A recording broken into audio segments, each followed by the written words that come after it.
when you're writing for TV and film, is it something that you set out to do specifically for a show, or do you have a mindset towards licensing, or do you sort of, is there no difference? I mean, do you sort of sit down and write a song, or artists, maybe other songwriters you're working with, do you just sit down and write a song just for the musical sort of enjoyment of it, or how does that work? Not really. I would say that my process is different when it comes to writing for the potential of licensing. Okay, when I write a song as an artist, that the word artist, and art form come to mind because there's a lot of spontaneity. Right. You're writing about what's happening in your life or your emotions. It's an expression. Mm-hmm. When you're writing specifically with hopes of getting placed in TV and film, formula comes into the picture. And so it's like, okay, this is less art and more of a skill set that I've had to develop. Interesting. Does that make sense? Yeah, absolutely. And so can you define a little bit what that skill set is? Yeah, I would say that the skill set consists of understanding that less is more. Pretty much in all cases, because when you're dealing with television and film, you're dealing with a media where there's constant dialogue going on, right? And so if you're writing something complicated or esoteric, chances are, unless it's kind of a more out there series or film, you're not going to end up getting chosen.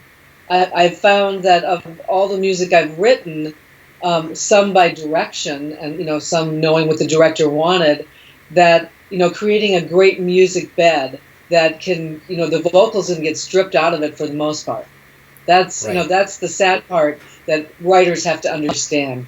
You can write the most beautiful song that you're like, oh, this is going to be so great in the next episode of Girls or whatever you're watching. Right. But the fact is that they might play a little bit of the chorus, but they're really going to want the instrumental. Right. Yeah. Right. And so, the process for me has really become, finding a strong groove, listening to the music that is out there now that people are choosing, even though it's all over the place, and, just kind of finding where I might fit in and all the writers that I oversee and work with, because I work with about 25 different writers in my company. Wow. Yeah, and so when I'm telling when people are coming to me saying, "Hey, I really want to write for you," I'm like, "Okay, well, be very simple. This next album that we're doing is going to be on a theme. Maybe the theme is love or loss or breaking up or whatever." And so when I get some of these songs, and I really, make sure to work with the artist to make sure that they understand that simplicity is king, basically. Got it. Interesting. So if I was a writer and I was writing with you, I assume that it's not just as simple as you telling me that, say, okay, we're going to write some stuff, it's going to be in this genre, and just keep it simple. I mean, do you get briefs in, or is there other direction that would sort of come my way as a writer? Or how do you target? Do you target your music a bit, or is it less? I do. And I did this one album for one of my labels called Just for the Love of It. Mm-hmm. And so the assignment that I gave all the writers that were involved with that was, what gives you joy? What do you love? Is it your pets, your girlfriend, your boyfriend, your mom? Right. Let's have a compilation here, songs about love that don't include pronouns or people's names, right?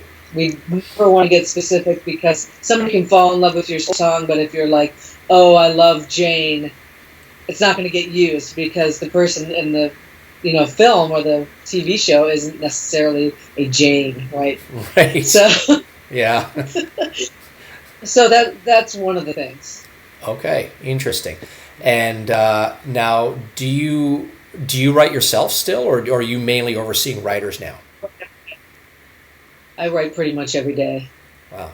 And what's Yeah. your, just to go into that for 1 second, what's your process? You know, when you get up in the morning, are you a morning writer, or like, is it later in the day, or? Morning person, but also because I have so many responsibilities as the owner of a catalog, I, basically decide what to do once I've had my first cup of coffee, which is usually around 6 a.m. Wow. in my world. Yeah. And so somebody once said to me, like, when I open my eyes, I open shop. And that's basically what I do. Got it. Yeah, yeah. Oh, I have to do metadata today. I have to register some songs. I really want to write, but first I want to get these other things out of the way so that I can get into my creative mode. And my studio is at home.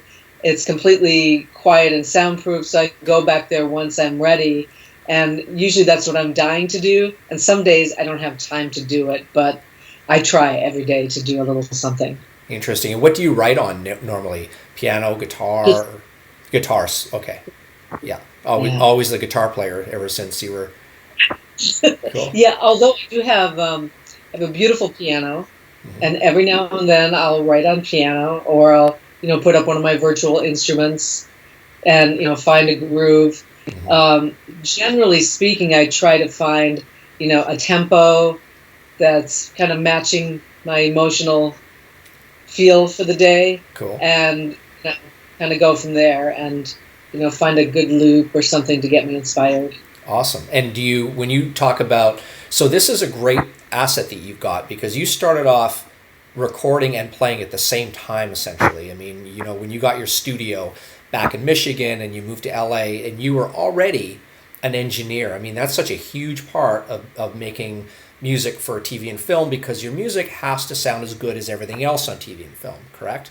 Well, that is so true, and that's a lot of people think, oh, I've got GarageBand, I can make a great recording for TV and film. Well, the fact is that GarageBand is great, I love it, but knowing some of the skills, or having that skill set of understanding EQ and understanding a channel path and a mix bus and how to blend things, how to use reverbs and delays in a way that complement the style of music you're working in.